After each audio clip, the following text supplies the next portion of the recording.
नहीं लोग बोल रहे थे आप गुस्सा क्यों आप भागे रिकॉर्डिंग स्टूडियो संत कबीर चौक करके हो शादी पचोते रहल छै करके हो शादी पचोते रहल छै मीडिया वाला के आरती के रोला रहल छै मीडिया वाला के आरती के रोला रहल छै करके हो शादी पचोते रहल छै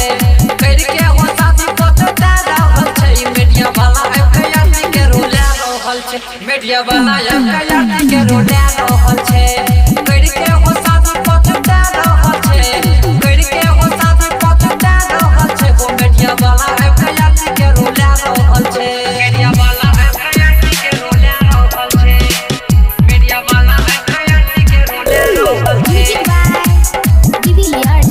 मीडिया वाला के आरती के रोला रहल छै आरती के फैले पूरा भैया हाल हो आरती के फैले पूरा भैया हाल हो कहते के ना के आरती खुशी हाल हो कहते के ना के आरती खुशी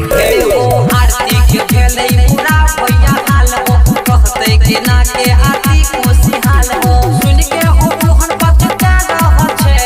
सुन के हो मोहन बचता रहल छै मीडिया वाला ये आरती के रोला रहल छै मीडिया वाला ये आरती के रोला रहल छै मीडिया वाला ये आरती के रोला रहल छै मीडिया वाला ये आरती के रोला रहल छै मीडिया वाला के आरती के रोला रहल छै मीडिया वाला के आरती के रोला रहल छै मीडिया वाला के आरती के रोला रहल छै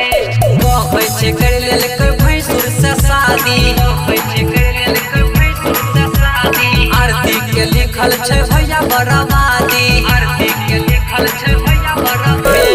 कहै छै कर लेल कोई भैंसुर से शादी आरती के लिखल छै भैया बराबादी रुके बना मन सुना रहल छ राजा रे सरवन सुना रहल छ हो शादी करके हो आरती पचोते रहल छै शादी करके हो